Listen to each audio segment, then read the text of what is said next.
শ্রদ্ধাভরে স্মরণ করব আমাদের শহীদ মুক্তিযুদ্ধের শহীদের প্রতি, তেমনি আজকে শ্রদ্ধাভরে স্মরণ করছি আমাদের যে ছাত্র যে সন্তানরা সেদিন প্রাণ দিয়েছেন, আমাদের যে রাজনৈতিক নেতৃবৃন্দ গত 17 বছরে যারা প্রাণ দিয়েছেন, সকল শহীদদের প্রতি আমাদের রইল শ্রদ্ধা এবং আমাদের অভিনন্দন এবং কৃতজ্ঞতা।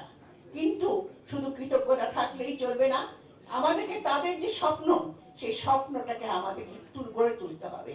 সেই জন্যই বৈষম্যহীন সমাজকে গঠন করার জন্য আমাদের সকলকে একত্রিত থাকতে হবে। আপনারা দেখেছেন আমরা একত্রিত হয়েছি এবং আমরা চেষ্টা করেছি। গত 2 বছর আগে আমরা রাষ্ট্র কাঠামোর যে সংস্কার দিয়েছিলাম, কেন আমি দেখেছি 5ই আগস্টের পর যখন বাংলাদেশ রক্তাক্ত, সেই সময় দেখেছি যারা ধনবান তারা বিয়ে শাদী দিচ্ছে ছেলে মেয়েদের, একদিকে ধুমধাম আলোর প্রাচুর্য, আর একদিকে সেই সময় তৎকালীন সময় যে অসহনীয় যে দ্রব্য মূল্য, আর একদিকে সাধারণ মানুষ ঢুকে ঢুকে মরছে।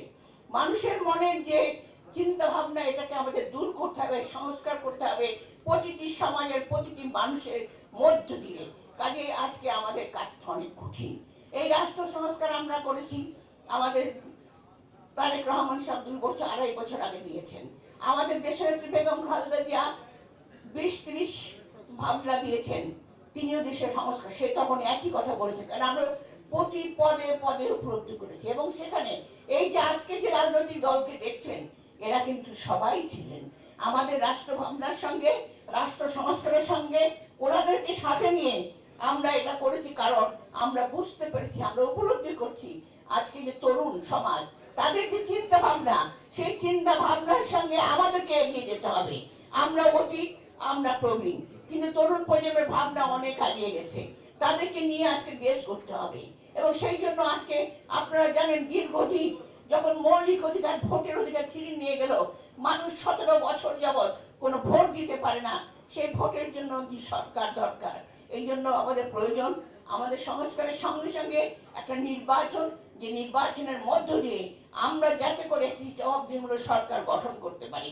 সেই যেই আসুক না কেন, বিরোধী দল বিরোধী দলের কাজ করবে, সরকারি দল সরকারি দলের কাজ করবে, দেশকে রক্ষা করবে।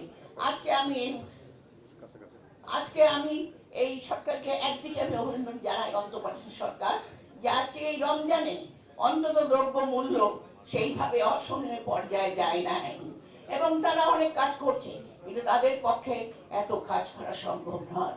সেখানে রাজনৈতিক নেতৃবৃন্দ আমরা যদি সবাই একত্রিত থাকি, আজকে নতুন তরুণরা, নতুন সমাজ, নতুন রাজনৈতিক দল করেছে, আরো অনেক রাজনৈতিক দল আছে, আমরা সবাই মিলে দেশটাকে নতুনদের চিন্তা ভাবনা নিয়ে আর প্রবীণদের অভিজ্ঞতা নিয়ে কেন আমরা এগিয়ে যেতে পারবো না, কেন আমরা দেশটাকে গড়ে নিতে পারবো না?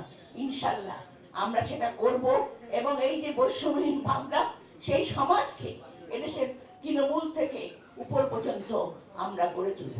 কিন্তু আমাদের এমন দুর্ভাগ্য, একের পর এক ফ্যাসিস্ট আসে, যারা জোর করে চেষ্টা করে ক্ষমতায় থাকার জন্য, তার শিকার হয়েছিলাম আমরা। আপনারা 90-এর গণ আন্দোলন দেখেছেন, এক স্বৈরাচারের পতন আমরা ঘটিয়েছিলাম। তারপরে দেখেন, তারপরে যারা আসলো, সেই আমাদের আওয়ামী শাসন, গত 17 বছর যিনি ফ্যাসিস্ট সরকারের যে সরকার এদেশের জনগণকে নির্বিচারে হত্যা করেছে। এবং আজকে যে আপনার আলোচনার যে বৈষম্যহীন নাগরিক ভাবনা, চমৎকার একটা আলোচনার বিষয়বস্তু। আমি এই কারণে বলবো, এই বৈষম্য দূর করার জন্য আমাদের সেদিন ছাত্ররা রাজপথে নেমে এসেছিল। সেদিন যে কারণে হোক, যে বৈষম্য হোক না, কারণ সমাজের প্রতিটি স্তরে স্তরে ছিল বৈষম্য, সেই কারণে তারা তাদের যে চাওয়া, সেই চাওয়ার জন্য নেমে এসেছিল। কিন্তু আপনারা দেখেছেন, সেই ফ্যাসিস্ট সরকার যারা পিলখানে হত্যা করেছে ক্ষমতা থাকার জন্য, তারা সেই ছাত্র বাহিনীর উপর গণহত্যা চালায়, যে কারণে বাংলাদেশের সকল ছাত্র জনতা, সবাই সন্তান, সমগ্র জনতা এবং রাজনৈতিক নেতৃবৃন্দ সবাই নেমে আসে রাজপথে। এবং অবশেষে ছাত্র জনতার সেই অসম সাহসের কারণে আমাদের সেদিন সেই ফ্যাসিস্ট সরকার পালিয়ে যেতে বাধ্য হয়।